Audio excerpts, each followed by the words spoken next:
नमस्कार, रिअलिटी गपशपमध्ये तुमचं स्वागत आहे. आजच्या एपिसोडमध्ये भाऊचा धक्का हा खरोखरच बघून खूप मजा आली. रितेश सरांनी ज्या पद्धतीने निकिता मोळे हिने हप्ताभर या घरामध्ये सर्व सदस्यांना ज्या पद्धतीने त्रास दिला होता आणि खास करून वर्षा उसगावकर या सिनियर अभिनेत्री यांना खालच्या लेवलचं बोलली होती, त्याचा मात्र त्यांनी चांगला खरपूस समाचार घेतला आहे. आणि त्यांच्या एंट्रीमध्ये त्यांनी सांगितलं आहे की या घरामध्ये जे उद्धट सदस्य आहेत त्यांचा चांगला आज मी माज उतरवणार आहे.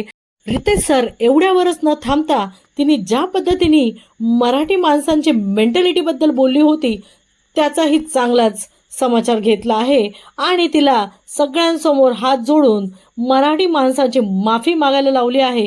हे बघायला मात्र खूपच छान वाटलं. ह्याच्या पुढे निकी मराठी माणसाविषयी बोलताना 10 वेळा विचार करेन. अशाच नवनवीन अपडेट जाणून घेण्यासाठी माझ्या चॅनलला लाईक करा, शेअर करा आणि सबस्क्राईब करा.